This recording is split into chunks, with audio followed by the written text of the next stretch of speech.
On, Jim and I went on a motorcycling holiday to the south of France. Jonathan Ross had invited us to stay with him at Christian Dior's mansion near Grasse, and it was one of the best trips of my life. We set off from London early in the morning and arrived at our first destination, Chartres, early evening. As we drove around the town centre, we saw an impressive-looking old-fashioned hotel and booked a couple of rooms. We met up later in the hotel restaurant. It was all very French and very formal. The menu was a thick, leather-bound booklet and largely impenetrable due to our inability to read French. The waiters, likewise, could not or would not register any interest in our English words. As the waiter stood by us, impatiently waiting for our order, I spotted the words "boeuf" and "pommes" joined together in a short sentence. I figured this just might be steak and chips, so we pointed at those two nearly adjacent words and requested "deux, s'il vous plaît." The waiter muttered something towards us and then disappeared. About 20 minutes later, two waiters appeared either side of us holding large, silver dome-lidded platters.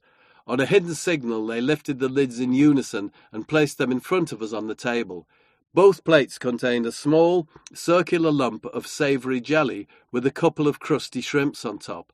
We tried to explain that this was not what we had ordered, but they would have none of it and walked away smiling. I think we assumed it must be a freebie, or perhaps we had ordered it by mistake. We ate it, and it was delicious. No sooner had it been cleared away, however, than another two silver-domed platters arrived. This time it was some pâté served on a hardened celery square. We realised that something was afoot and so grabbed a menu from the mahogany podium at the restaurant entrance.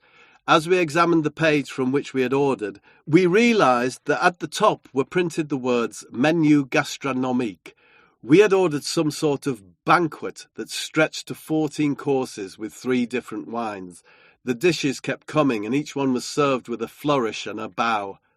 We felt like Henry VIII celebrating the launch of a new, sharper range of axes. We have never eaten or drunk so much in one sitting in our lives. At one point we began laughing at the actual pain we were suffering in our stomachs and chests. The final offering, as I remember, was a glass of thick, syrupy pudding wine. It tipped us over the edge, and we had to help each other upstairs to our rooms. As I lay on my bed, my head was spinning, and my stomach felt like it was about to explode. The next day we were riding through the French countryside when Jim suddenly pulled over and ran into some woods without explanation. I followed him into the woods a few minutes later and found him sat next to a tree, looking exhausted. "What's up?" I asked him.